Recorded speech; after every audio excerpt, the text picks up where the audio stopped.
বুঝতে পারলে প্রিয় ভাই বোন, তাহলে আমাদের জীবনে আমি করতে চাই না, তবুও তা করে ফেলি। তাহলে যে কাজটা আমি করি তা নিশ্চয়ই নিজে আর করি না। তাহলে জগতের যে কোনো বিধানে যখন তোমরা পা বাড়াও, বাক্য বা ঈশ্বর বলছেন সেটা তো তোমরা করো না, তোমরা ঈশ্বরের পথে এসে যদিও বা কোনো জগতের কোনো কর্ম করতে যাও, বলছে তোমরা কিন্তু সেটা আর নিশ্চয়ই নিজে করো না। সেই পাপ, যে পাপ আমার মধ্যে বাসা বেঁধে রয়েছে, আমি তা এই কথা জানি যে আমার মধ্যে, মানে আমার নিম্নতর আমিটার মধ্যে স্থায়ী ভালো বলে কিছুই নেই।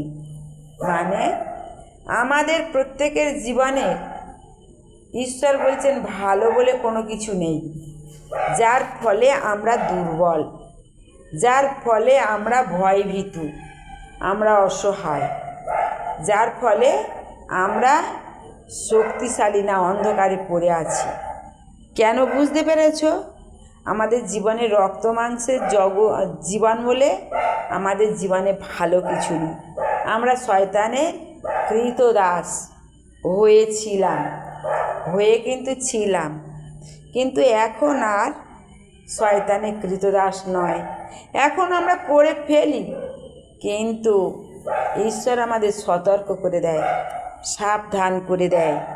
আর সেইটা হলো আমাদের মধ্যে, আচ্ছা আমি পড়ি তারপর পরে বলি, যা ভালো তা করতে চাইবার ক্ষমতা অবশ্য আমার আছে। বলছে আমাদের মধ্যে স্থায়ী ভালো বলে কিছু নেই, যে এক চিরকালে স্থায়ী থাকবে, অস্থায়ী, কখনো ভালো কখনো খারাপ।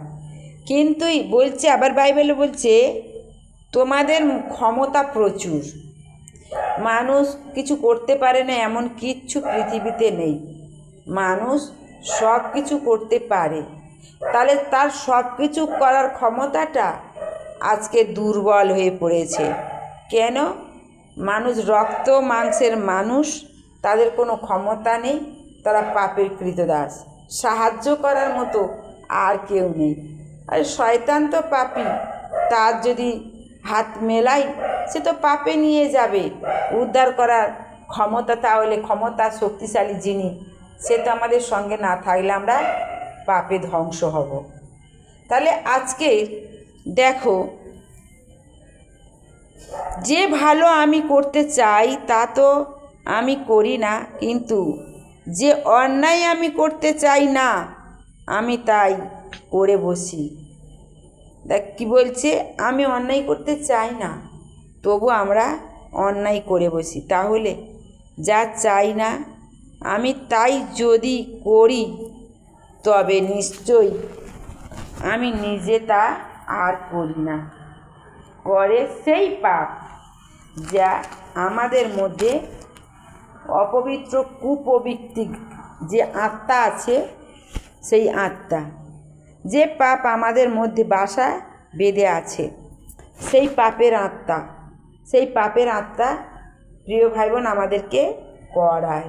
বুঝতে পারলে এতক্ষণ? তাহলে সেই পাপের আত্মা আমাদেরকে করায়, আমরা করতে চাই না, তাহলে তবু আমরা করি। কেন? আমাদের মধ্যে পাপের আত্মা আছে। তাহলে পাপের আত্মাটা এলো কোথায় থেকে? আমরা রক্তে মাংসের মানুষ, যত যাই হোক আমাদের মধ্যে পাপ থাকবে। কেন? রক্তে মাংসের মানুষ বলে, তাই আমরা দুর্বল। কেন রক্তে মাংসের মানুষ বলে তাই দুর্বল কেন? না, আমাদের আদি পিতা তিনি রক্তে মাংসের মানুষ, পিতা মাতার কাছ থেকে পাপ আসে। বুঝতে পারলে? তাহলে আমাদের আদি পিতা মাতা যে পাপ করেছিল, সেই পাপের রক্ত আমাদের শিরায় শিরায় আছে, সেই রক্ত আমাদের শিরায়, তাই আমরা পাপের দাসত্ব।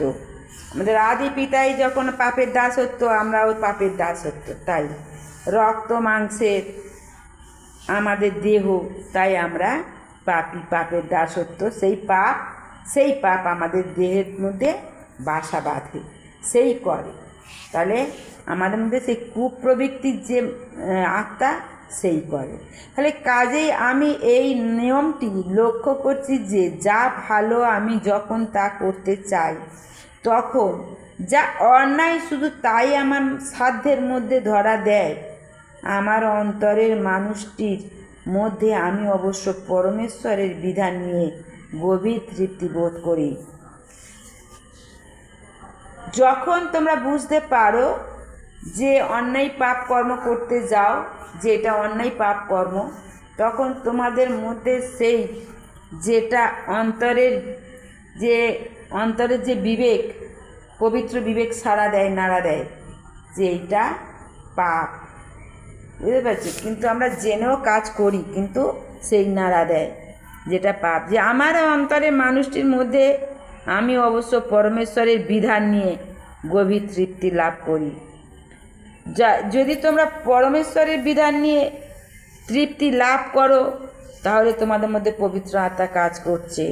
কিন্তু আমাদের দেহটার অঙ্গ প্রত্যঙ্গে আমি ভিন্ন ধরনের একটা বিধানের প্রভাব দেখতে পাচ্ছি। আমার বৃদ্ধি বিবেক যে বিধানকে স্বীকৃতি জানায়, এই বিধানটা তার সঙ্গে সংগ্রাম করে থাকে, আমাকে বন্দি করে রাখে আর অঙ্গ প্রত্যঙ্গের জাগ্রত পাপ বিধানেরই বন্ধনে। তাহলে আমরা করতে চাই না, আমাদেরকে বন্দি করে পাপের বিধান, আমাদের শরীরে জাগ্রত। তাই তোমাদেরকে সেখান থেকে বল কি যে হায় হতভাগ্য মানুষ, যে মৃত্যু পরিণামী এ দেহটা থেকে কেউ বা আমাকে উদ্ধার করবে। ধন্য ধন্য পরমেশ্বর, তিনি তো উদ্ধার করেন, আমাদের প্রভু যীশু খ্রিস্টের দ্বারাই তো উদ্ধার করেন।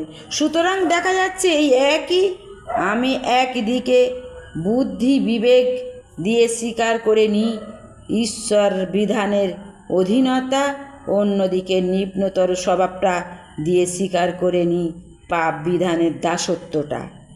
তাহলে বুঝতে পারলে, তাহলে পাপ একদিকে আমাদের তাহলে দুটো প্রবৃত্তি আছে। একদিকে আমরা শয়তানকে স্বীকার করি, একদিকে আমরা ঈশ্বরকে স্বীকার করি।